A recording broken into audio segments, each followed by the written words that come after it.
산업 리포트 더 팩트 월요일에 팩트 체크 두 분과 함께 하겠습니다. 김수경 캐스터, 최현지 전문가입니다. 어서 오십시오. 네, 안녕하십니까. 안녕하세요. 네, 오늘의 산업 리포트 화면으로 확인하겠습니다.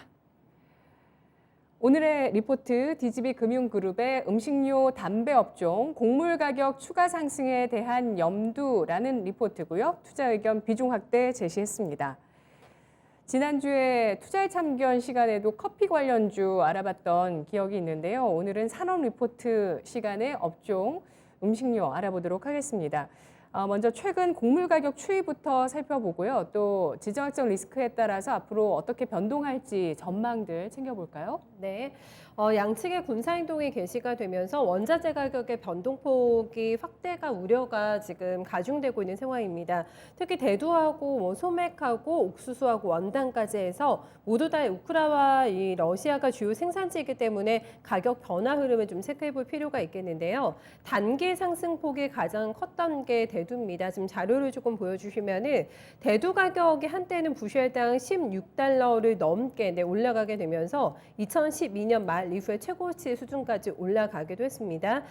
이거는 대두 가격이 다른 가격보다 좀 많이 올라가고 있다는 점을 확인해 보실 수가 있겠는데요. 특히 남미 지역에 지금 가뭄이 심하다고 합니다. 그래가지고 올해 산출량 전망이 어두워지기 때문에 대두 선물 가격이 더 많이 올라갔다 다른 것보다 이렇게 좀 보시면 되겠고요. 그러니까 러시아하고 우크라이나 사태 외에도 또 하나의 변수가 있었기 때문에 대두 가격이 많이 올라간 거고요.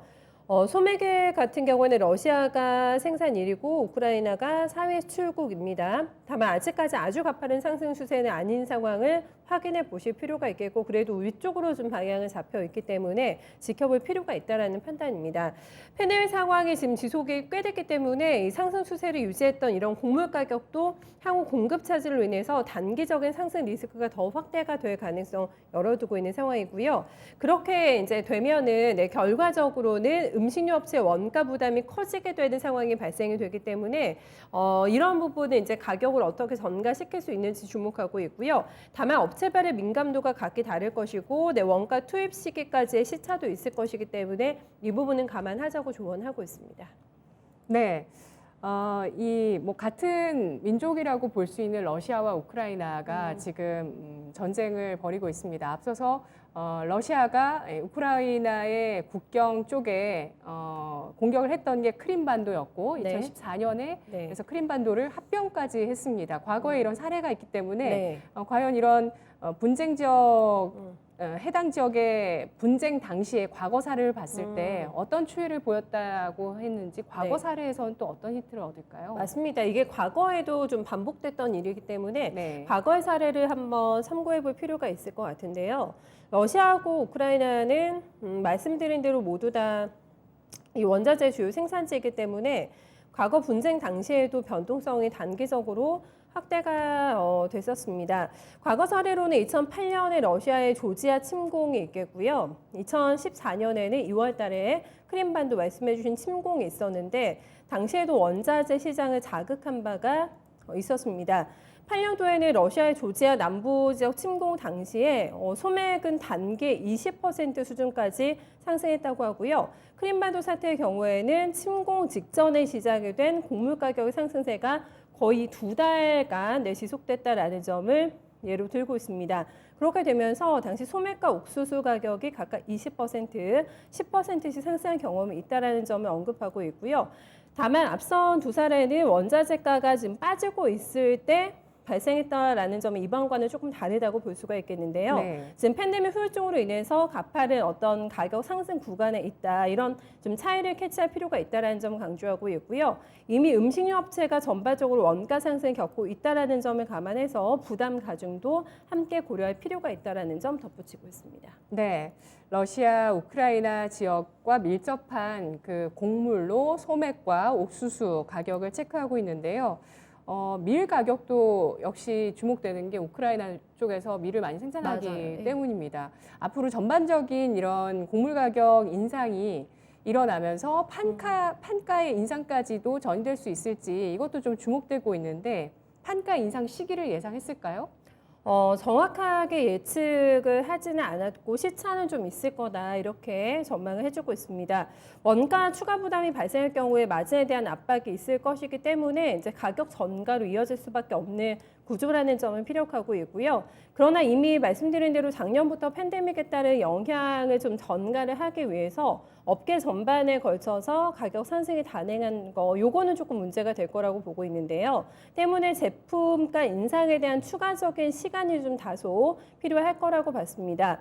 결론은 이 지정학적인 분쟁의 문제인데 소요 기간에 따라서 민감도가 좀 바뀔 것으로 보고 있는데요. 예상 대비 단기간 안에 이게 좀 마무리가 된다면 추가 상승분 없이도 갈 수 있다 이렇게 보고 있고요.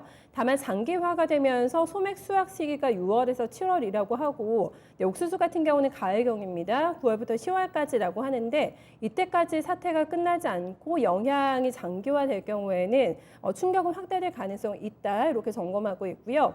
이 경우에는 충분한 인상 요인이 숙지가 되고 이전 인상과의 시차를 감안해서 추가적인 제품 가격의 인상이 용이해질 것으로 판단하고 있습니다. 네, 알겠습니다. 현재도 러시아, 우크라이나 좀 협상에 대한 소식을 기다리고 있지만 협상에 대해서는 아직 뭐 내용이 나오는 건 없고요. 러시아군 쪽의 병력, 장갑차, 행렬들이 우크라이나 키예프로 이동하고 있다. 이런 소식들은 계속 나오고 있는 상황입니다. 팩트체크 리포트를 통해서 해봤는데요. 최원재 전문가님, 대두 가격, 이 남미 쪽의 이슈로 인해서 좀 많이 올랐다고 하고요. 대두 가격과 소맥 그리고 또 옥수수 가격에 대해서 주목을 해봤는데요. 음식료 업종의 인사이트 어떻게 제시해 주실 건가요? 예, 일단은 지금 러시아 우크라이나 사태로 인해서 곡물 가격이 상승이 장기화가 되면은 부담이 될 것으로 보고 있는데요. 일단 상승세가 3개월 이상 장기화 될 때는 어느 정도 부담이 있을 것이고, 그리고 원화 약세가 같이 나타날 경우에는 더 추가적으로 부담이 확대될 것이다. 이렇게 말씀을 드리고 싶습니다. 예, 과거에 음식료 업종의 상승을 할 때를 보면은 이런 원자재 가격이 강세를 나타냈을 때, 곡물이라든가 밀이라든가 소맥이라든가 이쪽이 강세가 나타났을 때 판가 인상을 통해서 가격을 올리면서 결국에는 음식료 업종의 상승이 동시에 같이 나타났거든요. 그러나 이번에는 작년에 지금 대부분 음식료 업종 같은 경우에 대부분 판가 인상을 했죠. 가격을 인상을 했기 때문에 올해 같은 경우에 만약에 지금 현재 바로 가격을 올릴 수는 없을 것으로 보고 있는데, 계속 장기화됐을 경우에 가격을 인상할 수 있을지 없을지는 추후에 좀 사태를 좀 지켜봐야 될 것으로 좀 보고 있고요. 지금 결국에는 음식료 업종 수익성은 단기적으로는 악화될 것으로 보고 있습니다. 역시 장기적으로는 가격 인상 모멘텀이 있기 때문에 호재와 악재와 공존하고 있다. 좀 그렇게 말씀드리고 싶고요.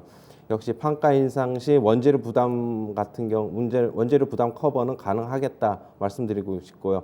역시 인상을 못하면은 수익성 훼손될 것이다 이렇게 보고 있습니다. 지금 결국에는 인상을 한 다음에 곡물 가격이 안정으로 들어가면은 오히려 수익성은 증가하게 되겠죠. 이미 판가 인상을 통해서 수익성을 높여놨기 때문에.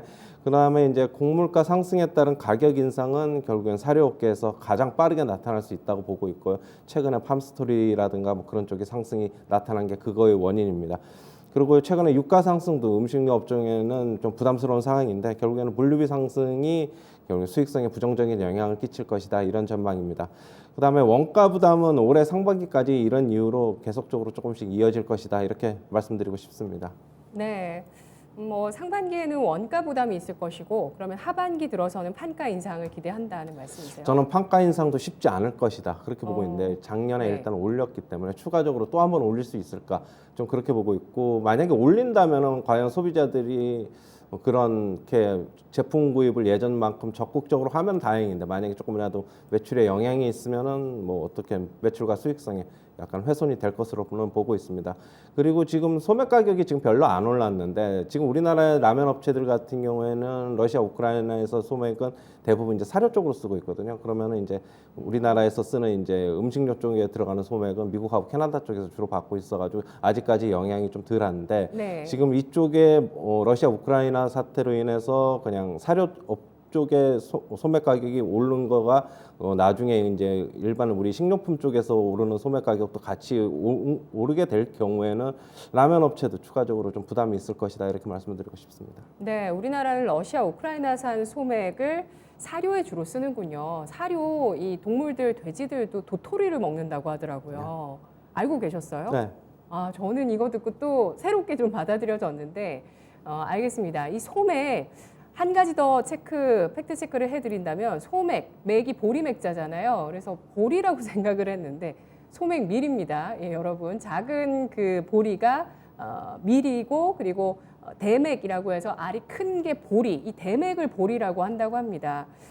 밀 가격은 굉장히 이 음식료에 있어서 민감한 가격이죠. 우리나라는 뭐 주식은 아닙니다만 서구권은 주식이기 때문입니다. 자, 그러면 관련주 꼽아보도록 하겠습니다. 어떤 종목을 관심주로 보시겠어요? 네, 일단은 두 종목을 갖고 나왔는데 일단 CJ 제일제당 그다음에 하이트 진로인데 제가 순번은 CJ 제일제당을 먼저 말씀을 드리는데 역시 근데 최선호주로는 CJ 제일제당보다는 역시 하이트 진로를 말씀드리고 싶고요.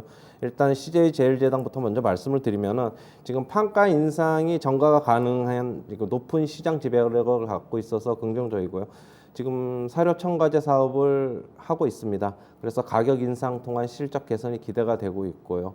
지금 북미권 등 글로벌 매출이 성장세가 지속되고 있어서 긍정적입니다.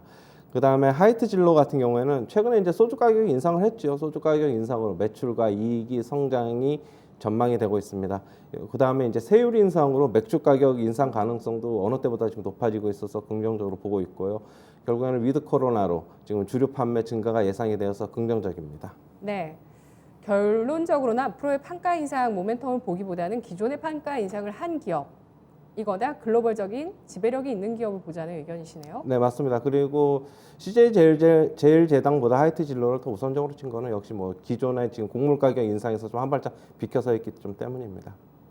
네. 영향력이 적다는 말씀이세요? 그렇죠, 아무래도. 예. 예, 알겠습니다. 하이트 진로 소주 가격 인상으로 앞으로의 실적 개선 기대감 보고 있습니다. 리오프닝 수혜주이기도 한데요. 하이트 진로 그리고 CJ 제일제당 판가 전이가 가능한 종목하면 또 이 종목을 꼽을 수 있다라고 보고 있고요. 또 글로벌적인 지배력을 주목하고 있는 기업으로 꼽아 주셨습니다.